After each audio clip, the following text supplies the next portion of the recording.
ಏನ್ ಮಾಡ್ತಾ ಇದ್ದ ಅದನ್ನೆಲ್ಲ ಇಟ್ಕೊಂಡು? ಇದೆಲ್ಲ ಉಪಯೋಗಿಸಲ್ವೇನೋ, ಅದಕ್ಕೆ ಪಾಪ ಇದಕ್ಕೂ ದೃಷ್ಟಿ ತೆಗಿಯೋಣ, ಇದಕ್ಕೂ ಪೂಜೆ ಮಾಡೋಣ ಅಂತ ವರ್ಷ ಎಲ್ಲ ದುಡ್ದಿರಲ್ವಾ. ಇದ ಬರೀ ತರಕಾರಿ ಕಟ್ ಮಾಡೋದಕ್ಕೆ ಏನಿಕ್ ಪೂಜೆ ಎಲ್ಲ ಮಾಡ್ಬೇಕು ಅವಕ್ಕೆಲ್ಲ? ಸಮಯಕ್ಕೆ ನಿನ್ಗೂ 2-4 ಖರ್ಚಿಗೆ ಕೊಡಕ್ಕೆ ಉಪಯೋಗ ಬರಲ್ವಾ, ಅದಕ್ಕೋಸ್ಕರ ಮಾಡ್ತಾ ಇರೋದು ಪೂಜೆ. ಮೇನ್ ಹಿಟ್ಟಿನ ದೊಣ್ಣೆ.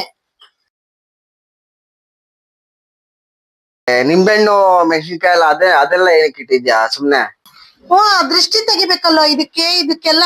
ಮೊನ್ನೆ ಇಬ್ರಿಗೂ ಇದ್ರಲ್ಲಿ ಕೊಟ್ಟಿದ್ದಕ್ಕೆ, ನಿಮ್ಗೆ ಹಿಟ್ಟಿನ ದೊಣ್ಣೆಲ್ಲ ಒಂದ್ ಕೊಟ್ಟಿದ್ದಕ್ಕೆ ಏಟೆ ಬಿದ್ದಿಲ್ಲ ಅಂದೆ, ಅದಕ್ಕೆ ಒಂದು ದೃಷ್ಟಿ ತೆಗಿಯೋಣ ಅಂತ ಇದಕ್ಕೆ.